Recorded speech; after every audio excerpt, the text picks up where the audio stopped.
여호수아서 1장 7절과 8절 말씀 함께 보십니다. 여호수아서 1장 7절과 8절 말씀입니다. 이제 우리 다 같이 함께 한 목소리로 하나님 말씀 받들어 읽겠습니다. 오직 강하고 극히 담대하여 나의 종 모세가 내게 명령한 그 율법을 다 지켜 행하고 우로나 좌로나 치우치지 말라. 그리하면 어디로 가든지 형통하리니 이 율법책을 내 입에서 떠나지 말게 하며 주야로 그것을 묵상하여 그 안에 기록된 대로 다 지켜 행하라. 그리하면 내 길이 평탄하게 될 것이며 내가 파니 제인 크로스비라고 하는 미국 태생의 여류 맹인 찬송가 작가가 있습니다. 이 사람은 맹인으로서 참 많은 찬송가 가사들을 써냈죠. 어느 날 그녀는 급히 써야 할 돈 5불이 필요했습니다. 하지만 어디서도 구할 수가 없었습니다. 그래서 그녀는 평소처럼 무릎을 꿇고 하나님께 간절히 기도를 했습니다. 그때 마침 지나가던 한 행인이 그 집 앞을 지나가다가 이 집이 찬송가 작사자인 크로스비의 집이지 라고 하는 생각이 문득 들어서 이 집을 잠깐 둘러서 인사하고 가야지 하고 그 집을 둘러게 되고, 그리고 크로스비와 인사를 나눈 그는 돌아가면서 5불을 크로스비의 손에 건네주었습니다. 이 크로스비는 너무 놀랍고 또 감사해서 곧바로 방으로 들어가 간증적인 찬송시를 쓰게 되죠. 바로 그 찬송이 오늘 우리가 함께 불렀던 찬송가 384장입니다. 무슨 일을 만나든지 만사 형통하리라. 무슨 일을 만나든지 만사 형통하리라. 할렐루야. 여러분이 형통이라고 하는 것은 하나님의 아이디어예요. 하나님께서 나온 거거든요. 형통은 하나님의 선물이고, 형통은 하나님의 축복이고, 형통은 하나님의 사랑인 줄로 믿습니다. 하나님은 형통에 대해서 관심이 많으셔요. 하나님은 당신의 자녀들이 모두가 다 형통한 자가 되기를 바라시고 또 간절히 원하셔요. 그래서 하나님은 우리의 형통을 위해서 예수님을 보내주셨어요. 여러분, 예수님이 형통인 줄로 믿습니다. 예수님의 십자가가 형통이고요. 여러분, 예수님의 모든 삶이 형통이에요. 그래서 예수님을 따라가면 우리는 형통의 길을 가는 것이죠. 성령님을 보내주신 이유가 뭡니까? 우리에게 성통한 삶을 살게 하시려고. 그래서 성령님을 통해서 우리에게 힘 주시고 능력 주시고 위로해 주시고 격려해 주시고, 그래서 우리로 하여금 형통한 삶을 살아낼 수 있도록 도우시려고 성령을 우리에게 주시고 성령께서 우리 안에 내주하고 계시는 줄로 믿습니다. 그러므로 여러분, 하나님의 자녀들은 형통한 자 되기를 간절히 사모해야 되고, 형통한 자가 되는 간절한 열망이 있어야 되고, 형통한 자가 되기를 힘써야 되고, 또 반드시 형통한 자가 되어야 되는 줄 믿습니다. 여러분, 우리 서로 함께 인사합시다. 옆 사람과 함께 형통한 자가 됩시다.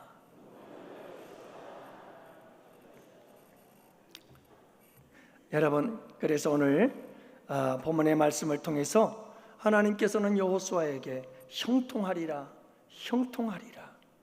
하나님은 여호수아가 형통하기를 원하는 거예요. 형통하기를 바라는 거예요. 그 도대체 이 형통이라고 하는 이 이야기를 통해서 여러분이 본문의 말씀을 통해서 형통이 무엇인지, 그리고 형통한 자가 되려면 어떻게 해야 되는지, 그리고 여러분, 형통한 자가 되어야 하는 이유가 뭔지 우리가 함께 살펴보면서 은혜를 나누려고 합니다. 먼저 여러분, 형통이라고 하는 것이 무엇일까요? 여러분들은 형통하면 어떤 의미가 생각이 나나요?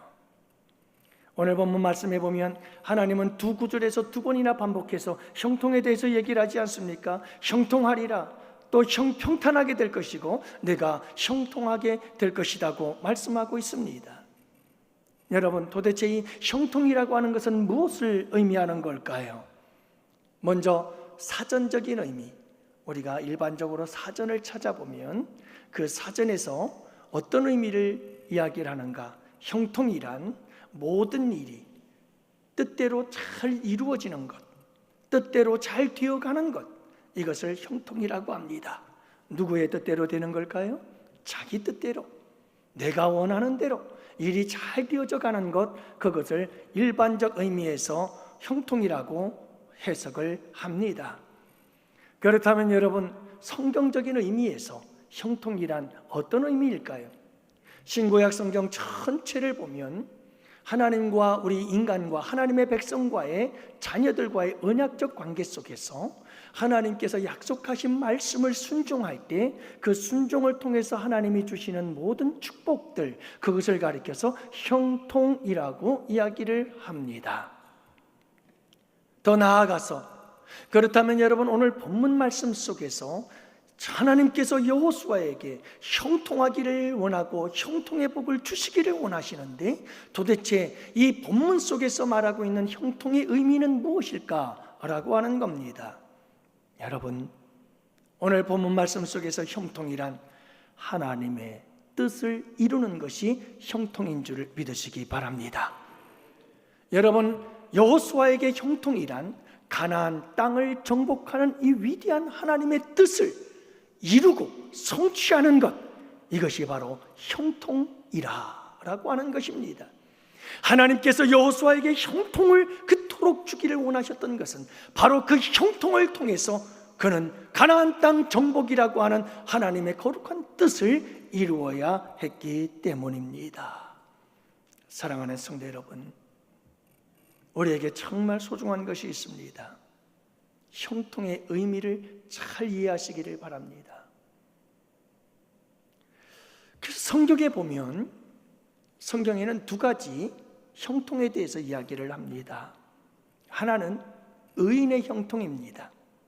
의인의 형통은 하나님의 자녀들이 하는 일들이 잘 되어서 그 하나님께서 주신 형통을 통해서 하나님의 뜻을 이루고 하나님께 영광을 올려드리는 것을 의미하고 있습니다. 악인의 형통이 있습니다. 이 악인의 형통은 모든 일을 자기가 원하는 대로 잘 되어서 자기의 욕심의 배를 채우고 자기 만족의 배를 채우고, 그리고 또한 이와 같이 잘 되고 형통함으로 교만해져서 여러분, 약한 자들, 없는 자들을 멸시하는 자가 되어지는 것, 이게 악인의 형통이라고 말씀하고 있지요. 그래서 여러분, 성경은 악인의 형통에 대해서 이렇게 우리에게 권면합니다. 악인의 형통을 부러워하지 말라. 잠언서 24장 1절. 시편에서 다윗은 37편 7절에서 자기 길이 형통하며 악한 꾀를 이루는 자 때문에 불평하지 말지어다. 악인의 형통에 대해서 불평하지 말라고 말씀하고 있는 겁니다. 여러분, 악한 자도 형통할 수 있습니다. 악한 자의 형통은 자기가 원하는 대로 다 되는 것을 말하고 있지요. 부러워하지 말라는 겁니다. 여러분, 불평하지 말라고 그러잖아요. 왜요? 악인의 형통은 일시적이며 악인의 형통은 그 결국이 파멸이기 때문이다. 의인의 형통, 여러분이 악인의 형통과 악인의 형통의 차이가 무엇인지 분명하잖아요. 악인의 형통은 자기만족이에요. 그러나 의인의 형통은 하나님의 뜻을 이룸에 있음을 믿으시기 바랍니다.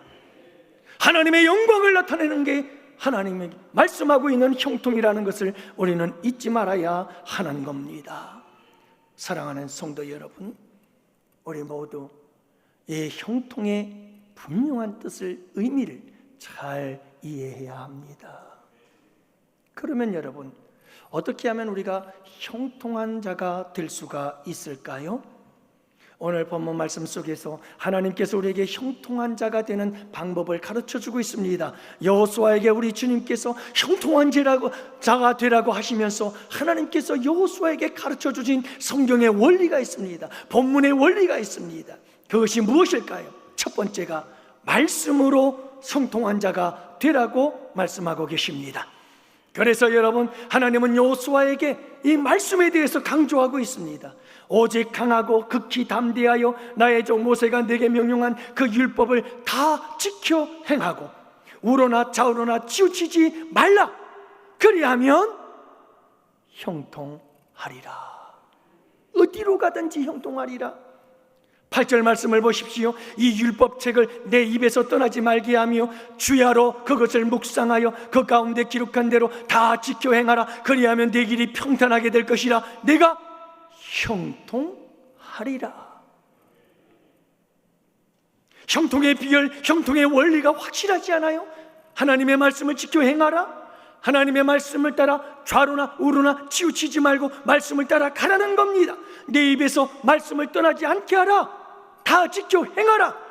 그리하면, 주야로 말씀을 묵상하면, 하나님의 말씀을 즐거워하면, 그리하면 내가 어디를 가서 무엇을 하든지 형통하리라. 이게 여러분 형통의 원리예요. 하나님은 모세에게 지팡이를 들려주었습니다. 그 손에 지팡이를 들려주었고 그 지팡이를 통해서 모세는 홍해를 가르고 능력을 행하면서 그는 광야 40년의 길을 형통하게 걸어갈 수가 있었습니다. 그러나 여러분, 하나님은 여호수아의 손에 하나님의 말씀을 들려주었습니다. 그래서 하나님의 말씀을 붙잡고 그는 이제는 형통한 하나님 말씀과 언약을 성취하기 위하여 가나안 땅 정복의 사역을 이루어가게 된 줄로 믿습니다. 형통의 원리, 형통의 비결이 무엇인가? 하나님 말씀 안에 있다는 것을 가르쳐주고 있는 겁니다.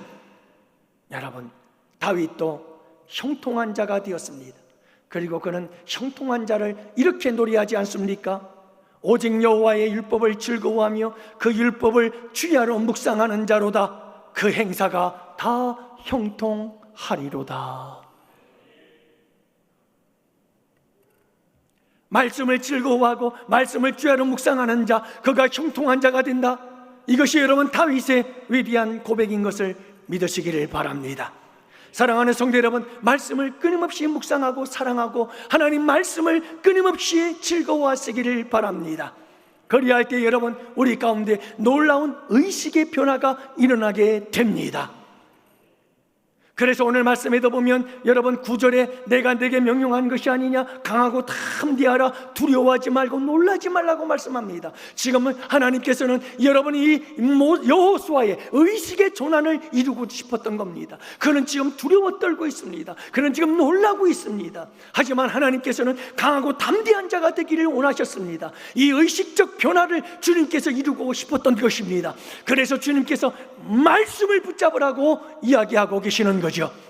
여러분, 하나님의 말씀을 즐거워하고 하나님의 말씀을 묵상하고 또 묵상하고 또 묵상하면, 그러면 그럴수록 우리 가운데 의식의 변화의 역사가 일어나게 됩니다. 의식 전환의 역사가 일어나는 거예요. 두려워 떨고 놀랐던 우리의 가슴이 이제는 강해지고 담대하는 역사가 일어나게 되는 줄로 믿습니다. 하나님의 말씀을 즐거워하고 주야로 묵상하게 되어지면 여러분, 부정적인 우리의 모든 마음과 생각과 삶의 태도들이 긍정적으로 변화되어지는 역사가 일어나게 되는 줄로 믿습니다. 그래, 할 수 있어, 능치 못함이 없는 거야, 넉넉히 이길 수 있어, 여러분, 이런 확신으로 우리의 의식이 변화되는 줄 믿습니다. 여러분, 우리의 패배의식은 가능의식으로, 승리의식으로 변화되어지는 역사가 일어나게 되는 줄을 믿으시기 바랍니다. 언제요? 하나님의 말씀을 즐거워하고 하나님의 말씀을 끊임없이 묵상하며 살아계신 하나님의 음성을 계속해서 들으면 여러분, 이와 같은 역사가 일어나게 되어져서 우리는 마침내 형통한 자가 될 줄을 믿으시기 바랍니다. 여러분, 말씀을 즐거워하고 주야로 묵상하면 어떤 고난도 이겨낼 수 있음을 믿으시기를 바랍니다. 하나님의 말씀을 여러분, 고난의 때에는 더욱더 사모하시고 고난의 때가 되면 더욱더 하나님의 말씀을 가까이 하시기를 바랍니다. 그래서 다윗은 시편 119편 50절에서 이렇게 말합니다. 다 같이 함께 따라 할까요? 이 말씀은 나의 고난 중에 위로라. 여러분, 다윗이 고난을 당할 때 가장 그가 위로를 받았던 것이 무엇일까요? 하나님의 말씀이었다는 것입니다. 이 말씀이 나의 고난 중에 위로가 되었습니다. 그래서 여러분, 고난을 넉넉히 이길 수가 있었다는 고백이 아닐까요? 여러분들은 고난이 닥쳐오면 어떻게 하시나요? 여러분, 고난의 때에 하나님의 말씀을 통해서 위로받고 고난을 넉넉히 이기며 승리하는 여러분들 되셔서 형통한 자가 되시기를 축복합니다.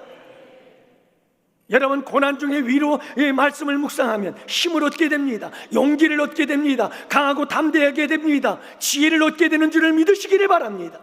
명철을 얻게 됩니다.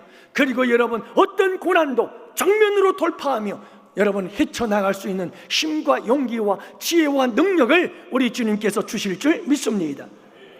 그래서 여러분, 다윗은 시편 119편 92절에서 주의 법이 나의 즐거움이 되지 아니하였더라면 내가 내 고난 중에 멸망하였으리이다. 여러분, 고난 중에 하나님의 말씀을 즐거워하지 않았더라면, 하나님의 말씀에 위로를 받지 못했더라면 나는 고난 중에 함께 멸망하고 말았을 것입니다.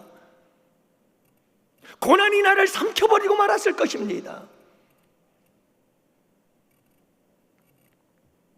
그러므로 사랑하는 양원의 성도 여러분들이 하나님의 말씀, 고난의 때에 특별히 하나님의 말씀으로 능히 고난을 이기고 승리하심으로 형통한 자들이 되실 수 있기를 축복합니다. 또한 여러분, 말씀을 즐거워하며 주야로 묵상할 때 우리 가운데 지혜를 얻게 되는 줄 믿으시기 바랍니다. 지혜가 찾아와요. 왜요? 여러분, 하나님의 말씀은 하나님의 지혜이기 때문에 그렇습니다. 여러분, 하나님의 말씀은 예수 그리스도의 지혜인 줄로 믿습니다. 하나님의 말씀 속에 여러분 성령의 지혜가 담겨져 있습니다. 그래서 여러분, 우리가 하나님의 말씀을 주야로 묵상하면 우리가 지혜로운 사람이 되어져서 모든 것을 다 분별할 줄 알게 되어집니다. 하나님을 아는 지혜를 얻게 되고, 내가 어떤 존재인지 나를 알게 되는 지혜를 얻게 되어지고, 적이 어떤 존재인지를 알게 되는 지혜를 얻게 되는 줄로 믿습니다. 우리의 원수, 우리의 대적이 누구입니까? 사탄 마귀가 아닐까요? 죄의 권세가 아닐까요? 이 세상이 아닐까요? 여러분, 하나님의 말씀을 가까이 하면 가까이 할수록, 하나님의 말씀을 주야로 묵상하면 묵상할수록 여러분, 우리는 이 대적들을 물리칠 수 있는 지혜와 능력을 얻게 되는 줄로 믿습니다. 사탄 마귀를 어떻게 물리쳐야 되는지 예수님처럼 하나님의 말씀으로, 성령의 검 하나님의 말씀으로 사탄 마귀를 물리치게 되는 줄로 믿습니다. 죄의 권세 앞에 육체의 정욕을 이기기 위하여 하나님의 말씀으로 선포하며 나아갈 때 여러분, 우리는 모든 죄의 권세를 물리치고 승리하게 되는 줄로 믿습니다. 여러분, 이 세상이 우리를 아무리 유혹해도 하나님의 말씀에 굳게 붙잡혀 좌우로 치우치지 않는다면 우리는 이 세상을 능히 이기고 정복하게 될 줄로 믿습니다. 사랑하는 성도 여러분, 하나님의 말씀입니다. 말씀을 사랑하세요. 주의 법을 사랑하는 자에게는 큰 평안이 있으니 저희에게는 장애물이 없으리로다. 하나님의 말씀을 사랑하는 자들은 큰 평안을 얻을 것이고, 하나님의 말씀을 사랑하는 자들은 여러분 장애물이 없을 거라고 말씀하시잖아요. 여러분, 하나님 말씀을 사랑하세요. 많은 사람들이 하나님을 사랑한대요. 근데 하나님의 말씀을 사랑하지 않아요. 여러분, 이거 이상한 겁니다. 이건 있을 수가 없는 일이에요. 많은 사람들이 예수님을 사랑한대요. 근데 예수님의 말씀인 하나님 말씀을 멀리해요. 사랑하지 않아요. 있을 수 없는 일입니다. 여러분, 사랑하는 사람은 그 사랑하는 사람의 음성을 듣고 싶어 견딜 수가 없는 거예요. 방금 듣고 또 듣고 싶은 거예요. 계속해서 듣고 싶은 거예요. 그분이 보고 싶고 그분의 음성이 듣고 싶은 거예요. 그게 사랑이잖아요. 그런데 어떻게 주님을 사랑한다고 하면서 그분의 음성을 듣기를 소중히 여기지 않는단 말이에요. 있을 수가 있나요? 여러분, 하나님은 말씀인 줄로 믿습니다. 하나님은 말씀이에요. 예수 그리스도 그분은 로고스, 하나님의 말씀인 줄을 믿으시기 바랍니다. 말씀이에요. 성령께서는 하나님의 말씀과 함께 역사하시고 일하시는 분이심을 믿으시기 바랍니다. 그러므로 사랑하는 성도 여러분, 정말 말씀을 사랑하세요. 그게 주님 사랑하는 거예요. 말씀을 사랑하는 것이 예수님을 사랑하는 거예요. 이거 다른 게 아니에요. 분리시키면 안 돼요.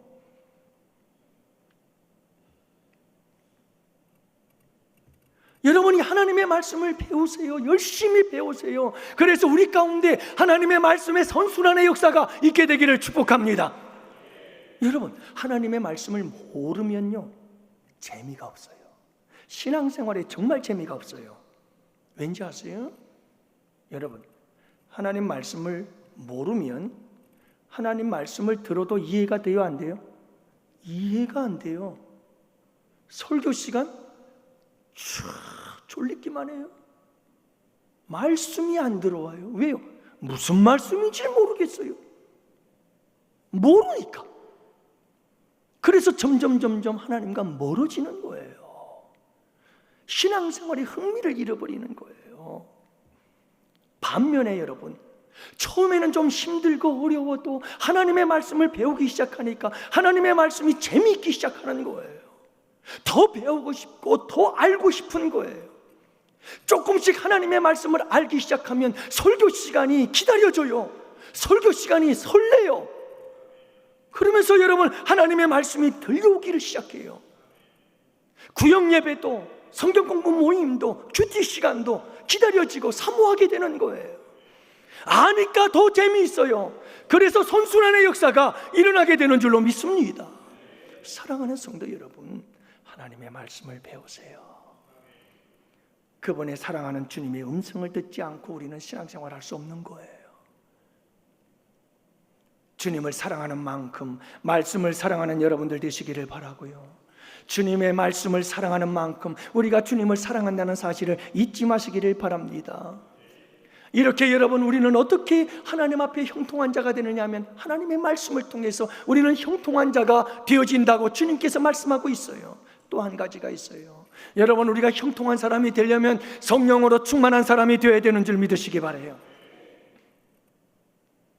그래서 여러분, 신명기 34장 9절, 오늘 본문의 말씀 바로 전 페이지를 보면 신명기서 끝부분이 나오는데 그곳에서 이렇게 기록하고 있습니다. 모세가 눈의 아들 여호수아에게 안수하였으므로 그에게 지혜의 영이 충만하였더라. 이 지혜의 영은 성령을 말하는 거예요.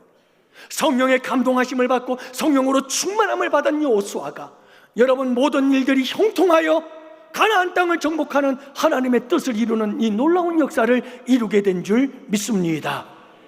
성령이 충만해야 돼요. 성령이 충만해야 형통한 자가 되는 거예요. 주님의 뜻을 이루어요. 주께 영광 올려드릴 수가 있는 거예요. 여러분, 여호수아에게 지혜의 신이 충만하게 임하니까 온 백성들이 여호수아를 따라, 여호수아에게 성령이 충만하니까 하나님께서 여호수아의 이름을 존귀케 하시오. 그렇게 해서 온 백성들이 하나가 되어져서 결국은 여러분, 가나안 정복이라고 하는 그 위대한 사역을 완수하고 성취하게 된 줄로 믿습니다. 여러분, 우리는 성령 충만을 받지 않으면 아무것도 할 수 없습니다. 성령이 아니고는 우리는 아무것도 할 수 없습니다. 사람의 힘으로 사람의 일은 할 수 있지만 성령의 능력이 아니고 성령의 역사가 아니고는 하나님의 일을 우리는 아무것도 할 수 없습니다.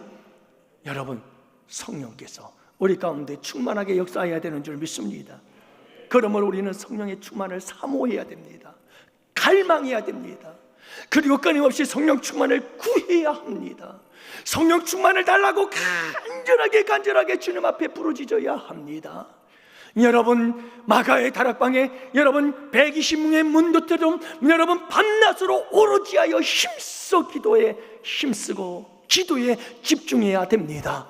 성령 충만을 위해서 우리 양원교회가 여러분 이렇게 성령 충만을 사모함으로 마지막 날에 성령의 불이 우리 가운데 임하시고 성령의 새바람이 우리 가운데 불어와서 여러분 하나님의 놀라운 뜻을 이루고 하나님의 영광의 역사를 나타내는 복된 교회가 될 줄로 믿습니다. 여러분 구해야 됩니다. 또 한 가지 성령의 충만함을 받으려면 여러분 나를 내어드려야 되는 거예요. 성령의 충만이란 머리부터 발끝까지 지정의 내 손과 발, 내 모든 삶을 성령께서 지배하고 통치하고 다스리는 것을 의미하고 있어요. 그렇기 때문에 여러분 우리가 성령 충만함을 받아서 성령께서 일하시고 역사하는 우리의 삶이 되게 하시려면 그분에게 나를 다 내어드려야 되거든요. 그럴 때 성령께서 내 생각을 지배하고 내 감정을 지배하고 그리고 내 모든 의지와 뜻을 그리고 손과 발을 움직이게 하는 역사가 일어날 때 내 힘, 내 지혜, 내 능력을 넘어서 성령의 놀라운 능력의 역사들이 나타나게 되는 줄 믿습니다. 우리 교회도 그래야 돼요. 사람의 힘으로는 안 돼요. 사람의 힘으로 성령께서 해야 됩니다. 성령께서. 그럴 때 여러분 우리 모두가 형통한 자가 되어 하나님의 뜻을 이루고 하나님의 영광의 역사를 이루게 되는 줄 믿으시기 바랍니다. 또한 여러분 세 번째 중요한 것은 형통한 자가 되기 위해서 기도의 사람이 되시기를 바랍니다. 여러분 우리 함께 열심히 기도합시다. 철야 예배 때 기도하시고 밤기도 우리 새벽기도 열심히 기도합시다. 예? 기도할 때 하나님께서 사람의 복을 주셔요. 사람의 복. 여러분들에게 이런 인복이 있기를 축복합니다. 여러분 우리가 기도할 때 하나님은 사람을 움직이신다는 사실을 잊지 마시기 바라요. 하나님은 사람을 움직여요. 뿐만이 아니에요. 여러분 우리가 기도할 때 하나님은 우리의 필요를 채우시고 우리의 필요를 공급해 주시는 역사를 이루신다는 것을 잊지 마시기를 바라요. 그 대표적인 인물이 느헤미야예요. 지금 우리가 큐티책에서 느헤미야서를 좀 보고 있는 여러분 이 느헤미야서를 보면요 주여 구하오니 귀를 기울이사 종의 기도와 주의 이름을 경외하기를 기뻐하는 종들의 기도를 들으시고 오늘 종으로 형통하여 이 사람 앞에서 은혜를 입게 하옵소서 하였나니 그때 내가 왕의 술관원이 되었었느니라. 자, 느헤미야가 하나님 앞에 기도하는 거예요. 뭐라고 기도해요? 하나님 내게 은혜를 주십시오. 그래서 내가 형통한 자가 되게 해주세요 하고 기도를 했습니다. 그랬더니 하나님께서 느헤미야의 기도를 들어주시고 느헤미야를 형통하게 하셨어요. 그래서 하나님께서 형통하게 하시자 어떤 일이 벌어지는 줄 아십니까? 아닥사스다 왕이 마음이 변해서 하나님께서 만지셔서 그 마음을 감동시켜서 느헤미야야 너 조국으로 돌아가 예루살렘에 가서 성전을 재건하는 일을 하고 돌아와라 허락을 해줬어요. 사람을 움직이기 시작하는 거예요. 그뿐인 줄 아세요? 먼 길 가는 동안에 호위병 붙여주지요. 너 생전 재건하는데 필요한 모든 돌, 나무 모든 것들 다 일절 모든 필요를 채워주시고 공급해 주신 줄 믿습니다. 여러분 우리 모두 형통을 구합시다. 하나님의 뜻, 하나님의 영광을 이루는 이 형통을 구하십시다. 하나님 내게 형통함을 주셔서 하나님의 뜻을 이루고 하나님 영광을 나타내게 해주세요 하고 기도할 때 하나님은 여러분 사람들을 움직이기 시작할 것입니다. 사람들의 마음을 변화시킬 것입니다. 그리고 여러분 우리의 필요를 공급해 주시고 채워주실 줄 믿습니다. 그런 거예요. 여러분 이렇게 우리 다 같이 형통한 자가 되십시다. 말씀으로 형통한 자가 되고 성령 충만함으로 형통한 자가 되고 기도를 통해서 형통한 자들이 되읍시다. 그래서 여러분 하나님의 영광을 나타내고 하나님의 뜻을 이루고 성취하는 복된 성도들 되시기를 축복해요. 마지막 세 번째 결론입니다. 사랑하는 성도 여러분, 왜 우리가 형통한 자가 되어야 되는가? 지금까지 다 말씀을 드렸기 때문에 간단하게 말씀을 드리죠. 여러분 여호수아가 왜 형통한 자가 되어야 되는 거죠? 가나안 땅을 정복해야 될 사명이 이게 형통해야 되니까. 그래서 여호수아가 형통해야 되는 거예요. 예. 그러니까 여러분 형통은 끝이 아닌 거예요. 여호수아는 형통의 복을 받아서 그 형통함을 통해서 뭘 이루어야 되는 거죠? 가나안 땅 정복을 이루어야 되는 거예요. 그 가나안 땅 정복을 이루는 게 바로 형통인 거예요. 하나님의 뜻을 이루는 것이니까요. 하나님의 영광을 이루는 것이니까요. 그러므로 여러분, 우리가 잊지 말아야 될 게 하나 있어요. 형통이 끝이 아니에요. 형통은 하나님의 사명을 이루기 위한 시작이라는 것을 잊지 마시기를 바라요. 다 같이 함께 따라합시다. 형통은 하나님의 뜻을, 하나님의 사명을 이루기 위한 시작이다. 시작이에요, 시작. 많은 사람들이 형통은 끝이라고 생각해요. 형통이 목적이라고 생각해요. 그렇지 않아요. 형통은 수단이고 도구예요. 하나님의 사명을 감당하기 위해서. 할렐루야. 그러므로 여러분, 우리가 형통함을 받을 때 그것이 크든 그것이 작은 형통이든 어떤 형통이든 그 형통을 통해서 하나님의 거룩한 사명을 시작하시기를 바랍니다. 이루어내시기를 바랍니다. 성취하시기를 바랍니다. 여러분, 이게 우리가 형통함을 받아야 될 이유요, 목적인 거예요.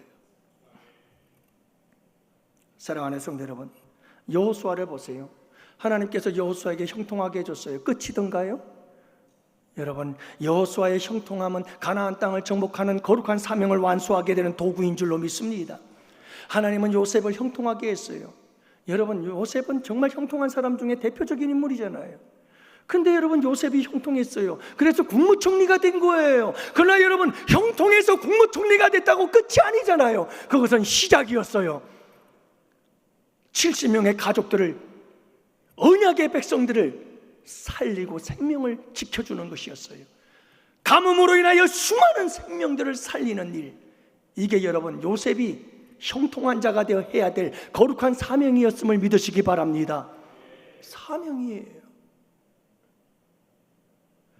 뿐만인가요? 사랑하는 성도 여러분, 우리가 잘 아는 것처럼 우리가 기억해야 될 것은 느헤미야예요. 하나님께서 느헤미야에게 형통함을 주셨어요. 하지만 여러분, 그가 형통한 것이 끝이던가요? 아니요. 그 형통함을 통해서 성전 재건의 거룩한 역사를 이루신 줄로 믿습니다.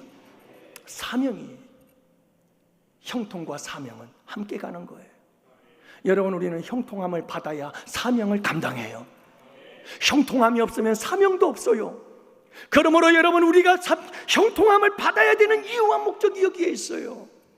사명 때문이에요. 여러분, 혹시라도 여러분들 가운데 나 형통하게 해주세요, 복 주세요 라고 하나님 앞에 간절한 마음으로 부르짖지 않는 자가 있나요?